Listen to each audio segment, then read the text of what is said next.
The story begins in Kianzan City, where many people receive a notification on their phones inviting them to be part of a beta test for a highly realistic game called Doomed Otherworld. The message asks them to join as warriors and help save a world that is overrun by monsters. However, everyone ignores it, thinking it's either a joke or a scam. Then, we meet an elf named Lillian, who is surprised and upset that no one accepted the invitation.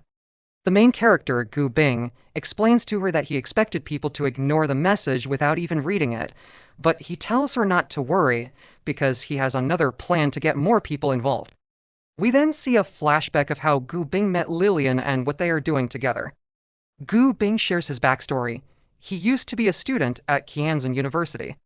He lost his father at a young age, and later, his mother was diagnosed with breast cancer. To pay for her medical bills, he dropped out of school and started working as a food delivery driver. One day, while making a delivery, he was hit by a truck. When he opened his eyes, he found himself in a completely different world, where a mysterious voice kept urging him to wake up. Seeing his surroundings, he starts wondering if he didn't die in the accident and is curious about where he is now. Suddenly, he hears a voice telling him that he is on the Asulu continent, which is the home of the Himi elf tribe. The voice adds that they've been waiting for him for 200 years. This makes Gu Bing even more confused, and he begins to think that the giant tree in front of him might be the one talking. The voice explains that she is a Himi elf, the guardian of the Noah tree. She then asks him to drop his blood on the Noah crystal to complete a contract. Gu Bing wonders if the stone in front of him is the crystal she's talking about. Just then, a goblin and a wolf-like monster attack him from behind. He dodges the goblin's attack, but fails to dodge the wolf strike, which pushes him onto the Noah crystal. Seeing the monsters in front of him, Gu Bing thinks he might die again, but at that moment, a drop of his blood falls onto the Noah crystal. Then a bright light flashes from the crystal, announcing that the contract is signed. Gu Bing is then teleported to another dimension, where an elf named Lillian, who belongs to the Zimi tribe, congratulates him for completing the Noah contract.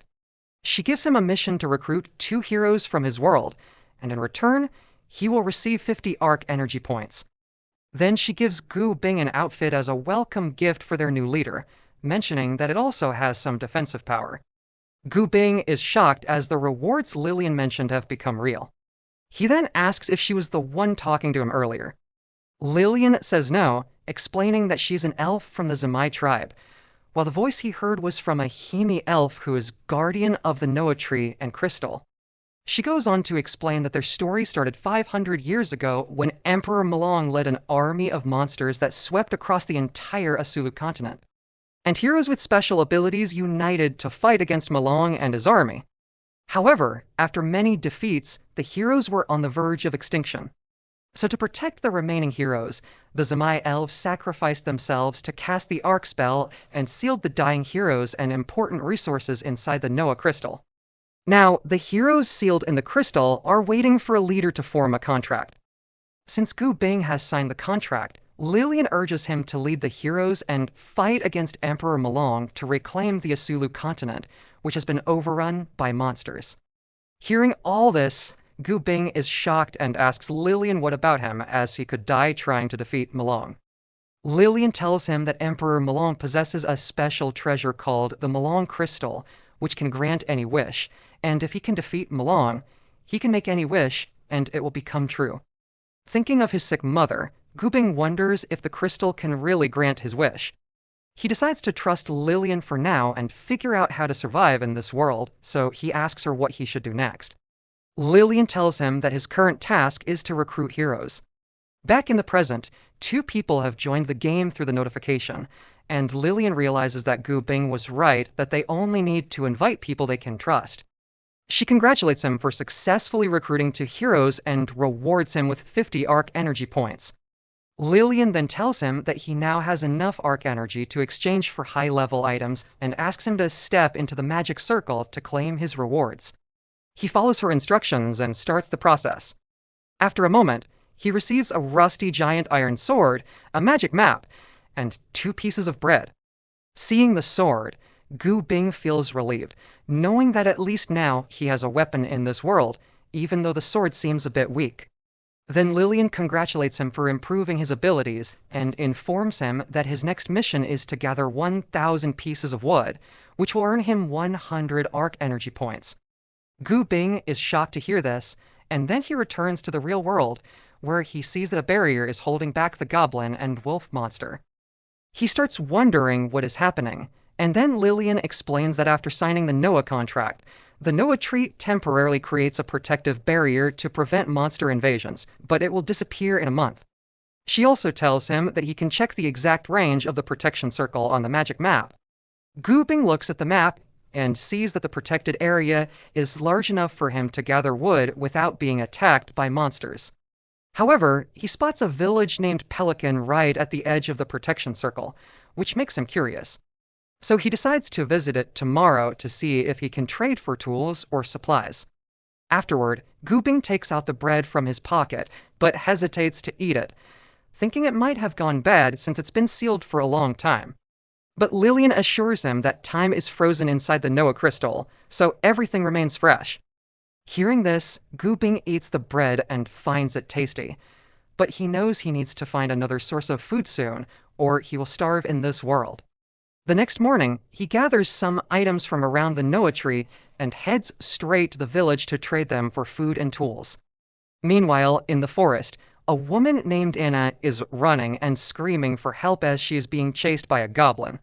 From above a tree, a rude man watches the scene unfold. He reveals that Anna is actually his maid, and he put her in this situation as punishment for making a mistake. The man cruelly admits that he placed her in front of the goblin because he wants to see how a goblin mates with a human, which is something he has only heard about until now. While running, Anna trips on a rock and falls to the ground. The goblin catches up to her and starts removing her clothes, but just in time, Gu Bing arrives and strikes the goblin. However, his attack doesn't do much damage, so he quickly decides to take Anna to the protection circle first. He grabs her hand and leads her to the safety of the circle, where the goblin can't reach them. Anna's boss, watching from a distance, becomes furious. Meanwhile, Anna is also shocked and notices that something is blocking the goblin from getting to her, and hearing this, Gu Bing realizes that only he can see the barrier.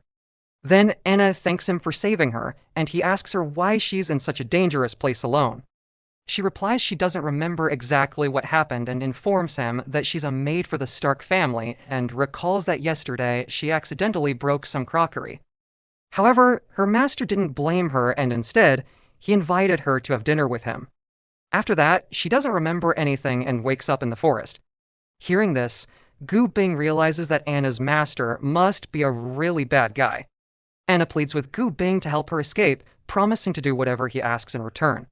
Just then, her master arrives with his men and demands Anna to come with him. Gu Bing checks the stats of the 3 men and finds them much stronger than him, making it impossible for him to protect Anna. Then Anna's master asks Gu Bing who he is, since they haven't seen him before in Laya Town.